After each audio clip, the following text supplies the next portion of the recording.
Speeding isn't getting to the destination. And today we will be looking at the hasty, immature marriages. We will be looking at the dangers. Welcome to One Truth, and thank you for joining me today. And here we will keep you motivated and encouraged. Are you new to the channel? Please consider to subscribe, give us a like, and shout out with a comment as we will be pondering on this wonderful and inspiring subject.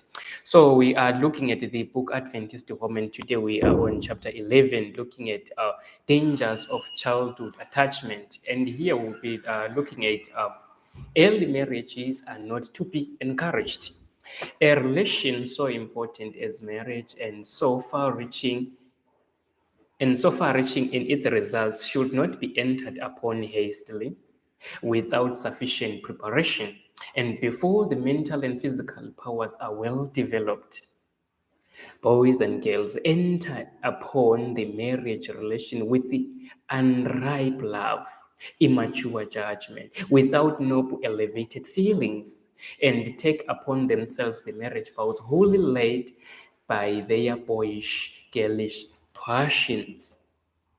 Attachment formed in childhood have often resulted in very wretched unions or in disgraceful separations. Early connections, if formed without the consent of parents, have seldom proved happy. The young affections should be restrained until the period arrives when sufficient age and experience will make it honorable and safe to unfetter them. Those who will not be restrained will be in danger of dragging out an unhappy existence. And yesterday we were looking at the example of Isaac, in which he allowed his father Abraham to send his servant to go and get him a wife, and he loved her. So now, as we look at this, we find that one should not do it hastily, but he has to take his time and he has to be first matured enough and be ready to have an experience that when he is in it, he will be able to stay in marriage and be happy, or otherwise he is going to have an unhappy existence. So here we're looking at that a youth not out of his teens is a poor judge of the fitness of a person as young as himself to be his companion for life. After their judgment has become more matured, they view themselves bound for life to each other and perhaps not at all calculated to make each other happy. Then, instead of making the best of their lot, recriminations take place. The breach widens until there is settled indifference and neglect of each other. To them, there is nothing sacred in the word home. The very atmosphere is poisoned by unloving words and bitter reproaches. So it all starts looking at immature marriages. We look at that one who is ready to be married. He has to be first prepared mentally, physically, financially. It is important that one has to be prepared in that. And if one doesn't have that mental preparation first, it will be very hard for that person to enter in them. Immature marriages are productive of a vast amount of the evils that exist today. Neither physical health nor mental vigor is promoted by a marriage that is entered on too early in life. Upon this subject altogether, too little reason is exercised. Many youth act from impulse. This step, which affects them seriously for good or ill, to be a lifelong blessing or case, is too often taken hastily under the impulse of sentiment. Many will not listen to reason or instruction from a Christian point of view. It's because they are driven by infatuation and they can't resist each other, not realizing that sometimes they might not be fit, they are not matched, but it's just an entanglement for a moment. Satan is constantly busy to hurry inexperienced youth into a marriage alliance. But less we glory in the marriages which are now taking place, the better. In consequence of hasty marriages, even among the professed people of God, there are separations, divorces, and great confusion in the church. What a contrast between the cause of Isaac and that pursued by the youth of our time. Every among professed Christians, young people too often feel that the bestowal of their affections is a matter in which self alone should be consulted, a matter that neither God nor their parent should in any wise control. Long before they have reached manhood or womanhood, they think themselves competent to make their own choice. Without the aid of their parents, a few years of married life are usually sufficient to show them their error, but often too late to prevent its baleful results. For the same lack of wisdom and self control that dictated the hasty choice is permitted to aggravate the evil until the marriage relation becomes a galling yoke. Many have thus wrecked their happiness in this life and their hope of the life to come. Let's look at potential workers for God entangled. What do we mean by that?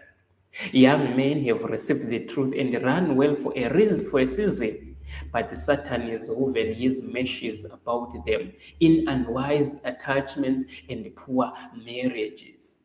This is so would be the most successful way he could allure them from the path of holiness. So the devil is forever attacking the marriages as he knows that he will take them out from the kingdom of heaven. And also the work of God might not continue because these people are living in sorrow and misery. And in that place, there is no happiness. I have been shown that the youth of today have no true sense of their great danger. There are many of the young whom God would accept as laborers in the various branches of his work, but Satan steps in and so entangles them in his web that they become estranged from God and powerless in his work. Satan is a sharp and persevering workman. He knows just how to entrap the unwary, and it is an alarming fact that but few succeed in escaping from his wiles. They see no danger and do not guard against his devices. He prompts them to fasten their affections upon one another without seeking wisdom of God or of those whom he has sent to warn, reprove, and counsel. They feel self sufficient and will not be a restraint. Counsel to a teenage youth how important it is. Your boyish ideas of love for young girls does not give anyone a high opinion of you.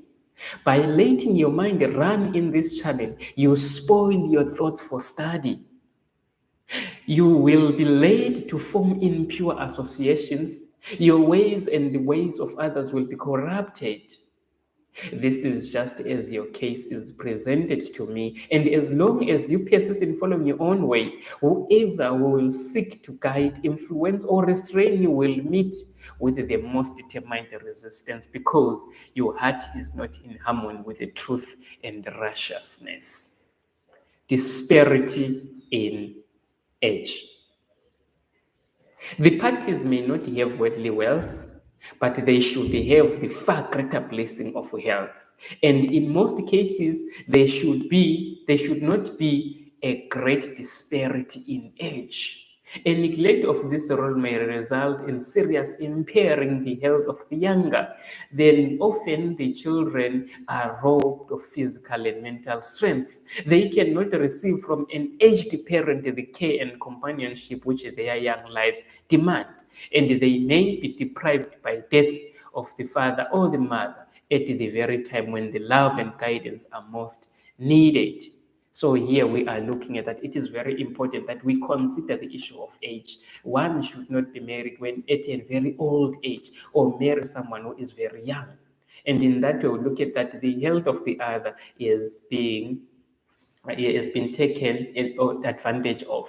And as we look at this, some parents they get married and have children when they are grown. And in that time when they are grown, they don't have that capacity to be running over around behind their children. And as a result, the children they suffer a lot. So it is important that we look at in a very close look the issue of age, that there shouldn't be too much of a gap. And as we'll be looking at our next live stream, we'll be looking at compatibility. What do we mean by compatibility? As now you are looking to be married, are you compatible with each other? Why is it that we tend to look down as we look at the compatibility issue, but as a result, it affects a lot? There is no way that people get married today if they are not compatible enough, saying that we are going to find our love in the journey. It doesn't work like that. And most of the times, that's why people they find themselves coming to divorce, separations, unwise and unhappy marriages. I look forward to seeing you on the next live stream. And don't forget to subscribe, give us a like, and also share the content with others so that they can also be blessed. I look forward to seeing you next time.